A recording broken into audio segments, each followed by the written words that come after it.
கேள்வி எண் 1. இந்தியாவையும் இலங்கையையும் பிரிக்கும் குறுகிய ஆழமற்ற பகுதி எது? பாக் நீர் சந்தி.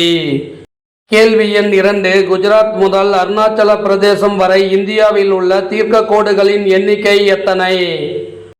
30 தீர்க்க கோடுகள். கேள்வி எண் 3. இந்திய திட்ட நேரமானது கிரீன்விச் நேரத்தை விட எத்தனை மணி நேரம் முன்னதாக உள்ளது? 5 மணி 30 நிமிடம் முன்னதாக உள்ளது. கேள்வி எண் 4. உலகின் கூரை என அழைக்கப்படுவது எது? பாமீர் முடிச்சு.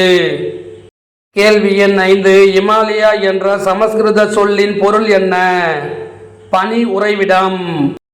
கேள்வி எண் 6. இந்தியாவின் மிக பழமையான மடிப்பு மலைத்தொடர் எது?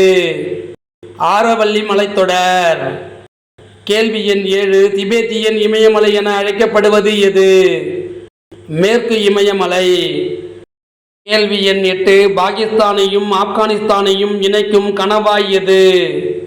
கைபர் கணவாய்.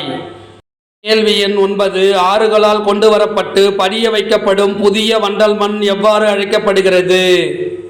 பெட் நிலம் என்று அழைக்கப்படுகிறது. கேள்வி எண் 10. வண்டல் சமவெளியில் உயரமான நிலப்பகுதி எவ்வாறு அழைக்கப்படுகிறது? சார்ஸ் என்று அழைக்கப்படுகிறது. கேள்வி எண் 11. இந்திய துணைக்கண்டத்தின் வடமேற்கு பகுதியில் அமைந்துள்ள மிகப்பெரிய வறண்ட நிலப்பகுதி எது? தார் பாலைவனம்.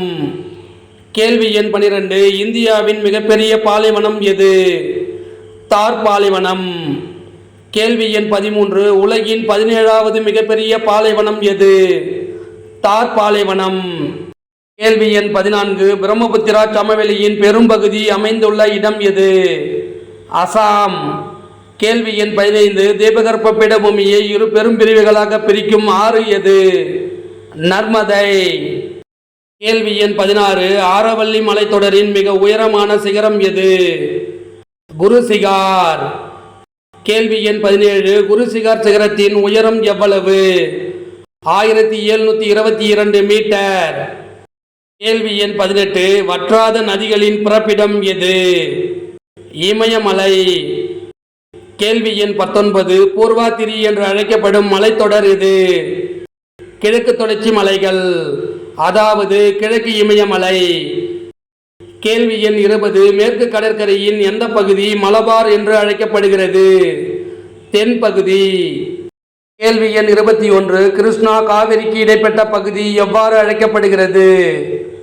சோழமண்டல கடற்கரை என்று அழைக்கப்படுகிறது. கேள்வி எண் 22. இந்தியாவில் செயல்படும் ஒரே எரிமலை எந்த தீவில் உள்ளது? அந்தமான் நிக்கோபார் தீவு. கேள்வி எண் 23. எந்த தீவின் தென்கோடி முனை இந்திரா முனை என்று அழைக்கப்படுகிறது? நிக்கோபார்.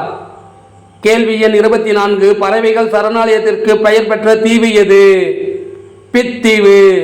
இந்த தீவில் மனிதர்கள் வாழ்வது இல்லை. கேள்வி எண் 25. பழவேற்காடு ஏரி எந்த மாநிலங்களுக்கு இடையே அமைந்துள்ளது? தமிழ்நாடு மற்றும் ஆந்திர பிரதேசம். கேள்வி எண் 26. மகாநதிக்கும் கிருஷ்ணா நதிக்கும் இடைப்பட்ட பகுதி எவ்வாறு அழைக்கப்படுகிறது? வட சர்கார். கேள்வி எண் 27. முருங்கை பாறைகளால் ஆன தீவு எது? லட்சத்தீவு. கேள்வி எண் 28. விருத்தகங்கா என்று அழைக்கப்படும் ஆறு எது? கோதாவரி ஆறு. கேள்வி எண் 29. தென்னிந்தியாவின் மிக உயரமான சிகரம் எது? ஆனைமுடி சிகரம். கேள்வி எண் 30. தென்னிந்தியாவின் கங்கை என்று அழைக்கப்படும் ஆறு எது? காவிரி ஆறு. இந்த வினா விடை உங்களுக்கு பிடிச்சிருந்தா சின்னதாக ஒரு லைக் பண்ண மறக்காதீங்க. தேங்க்யூ.